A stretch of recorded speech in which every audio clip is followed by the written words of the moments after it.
Hey y'all, Matt here from RetroOnly.com. Today I'm going to be doing a durability and drop test for the Afterglow Wireless Controller for the Nintendo Switch.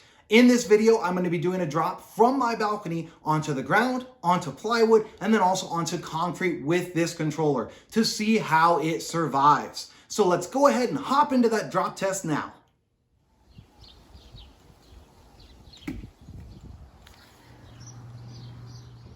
All right, so after dropping it on the grass, as you can see, it still turns on. There's no visible damage to the controller. So let's go ahead and test it out. We have our left stick working just fine. The right stick working just fine. And let's test out the different buttons here that actually work on the game. And everything appears to be working just fine. So now I'll go ahead and drop it onto wood and see if that damages it or not.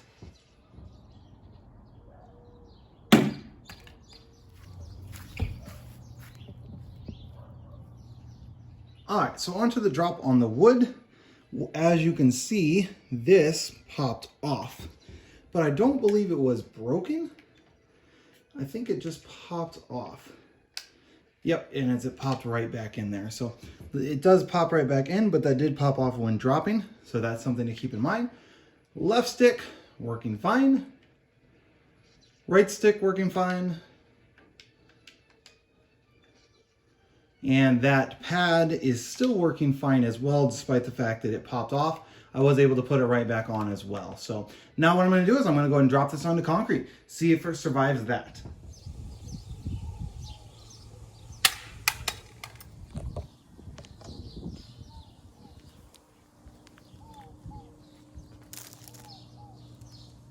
All right, so as you can see, a couple of pieces went flying. It was the back cover, and then again, the D-pad cover that both came off of this, and then also the front right here separated some at the very top. As you can see, it just popped out. But let's go ahead and test it out here. So left stick works fine.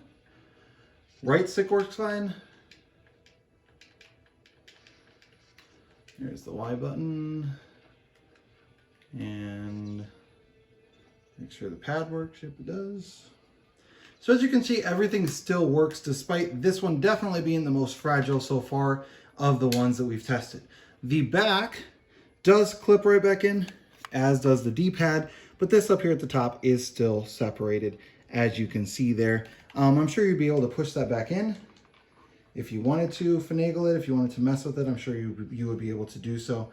But beyond that, there's not a whole lot of damage to it outside of right here at the top. As you can see, that broke off. All right, so you had a piece of plastic broke off. And as I said before recording this, I thought this one looked a bit more brittle. Just the way it's designed to be a little bit more brittle to look nice, but based on how brittle it is, you know, it's not going to survive a durability test quite as well as maybe some of the other controllers. As you can see from this video, the Afterglow Wireless Controller really didn't fare very well with the drop test. Although it worked okay in the grass and on the dirt, the only thing that popped off was the D-pad cover. On the concrete, however, it didn't fare as well as the other controllers, which I kind of expected, being that it was made of a different plastic that you can see through with the lights and all of those sorts of things. So if you're looking for durability, this probably isn't the controller for you. I would pick one of the other controllers that we've covered in the other videos here on our channel and check those out as well, because we're doing all sorts of different drop tests on 5 different controllers.